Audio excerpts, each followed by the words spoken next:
Minsan, sa buhay natin, may mga lugar talaga tayo napupuntahan na hindi natin alam kung mababalikan pa natin to. Pero yung mga memories, hindi talaga natin malilimutan yan, day. Kaya tamang throwback muna tayo!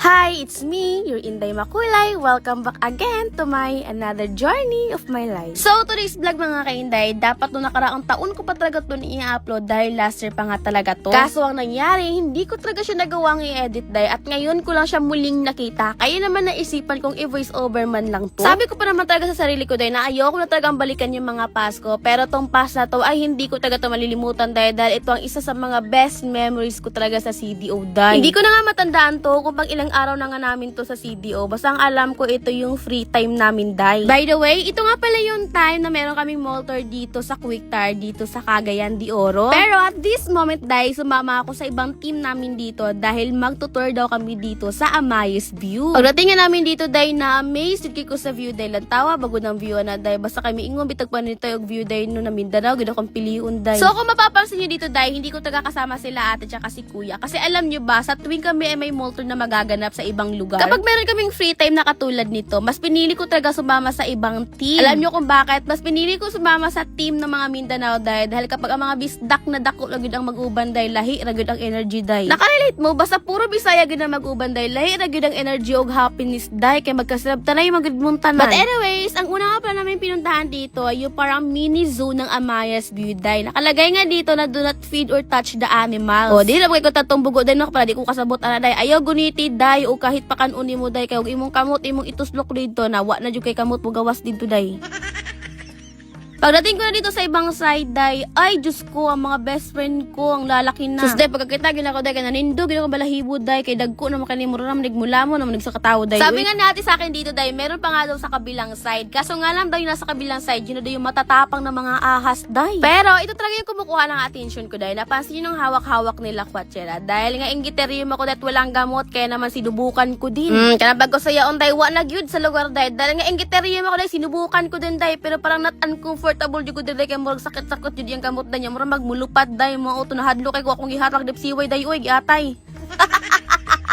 O na, hadlok man lagi tagam. At dahil nga natakot ako ditong hawakan, habang hawakan ni kuya to, hinawakan ko lang din yung ulo niya para ramdam ko din kung ano yung pakiramdam na hawakan sila. Pero pagdating nga dito dahil na-curious nga ako kay mura magayelo-yelo maguli na sa box dahil unya kay paglanta ligawas mo na yung dila piniste kay kadako man na sa bitin. Pero ito yung ahas na hindi ka matatakot dahil hindi talaga to mangangagat dahil. Saan pagkagat ka? Wala ba na gipod dahil giatay.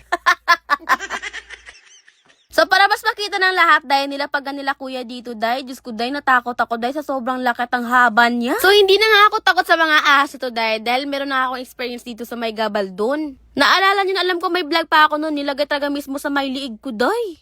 O, so dito naman dahil sa sobrang laki talaga at sobrang bigat na nga talaga ang ahas na to, hindi kaya ng isang tao, kaya naman. Nag-volunteer na nga lang yung mga tao dito kung sino yung gusto nga hawak, day. Unya kay hiningin nyo, hindi taga ka magpapahuli, day. Uy, hahawak din ako. So, 5 tao nga pala kami dito, bali 6 pala, yung isa nasa tumoy. At dahil hindi pa talaga ako nakontento dun sa malaki, dahil dito naman ako sa may maliit. O, loko, patapangan tayo dito. Kahit sobrang takot na takot, day, Diyos ko, gusto ko pa ding itry kung ano yung pakiramdam. At nung sinubukan ko na nga dito talaga ako nakakaramdam ng takot na, Diyos ko. Kuya, parang kuya, ang likod niya. Ay! Kada lagi ang pagkagat-igat na to. Kaya naman gusto ko talaga magpalagay ng ganito dahil gusto ko lang talaga dito magpakuha ng picture na may ahas ako sa liig. O, diba? Kanalagod akong giapas, day. At pagdating naman dito sa ibang side, dito naman yung mga iba't ibang klase ng mga turtle, day. O, diba? Tamang titig siya sa akin. Alam mo, nagagandahan ka. Imi.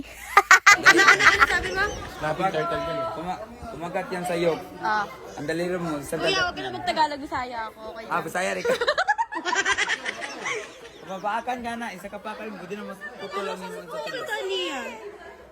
Alligator, snapping turtle na siya, ma'am. Alligators. Ay! Gusto mo ba makagat mo? Wala ka sa kamay mo. Yan, common snapping turtle lang na siya. Ay! Ito, Oh, okay.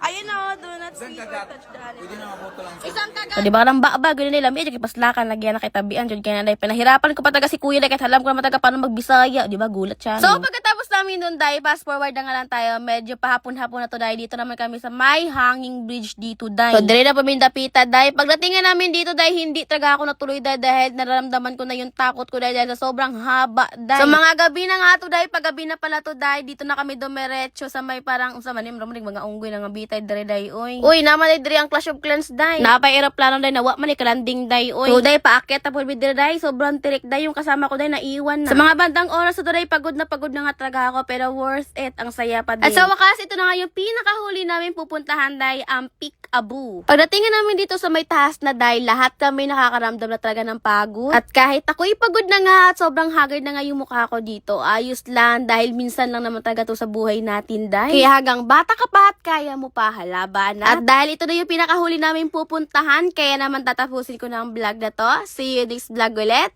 Thanks for watching!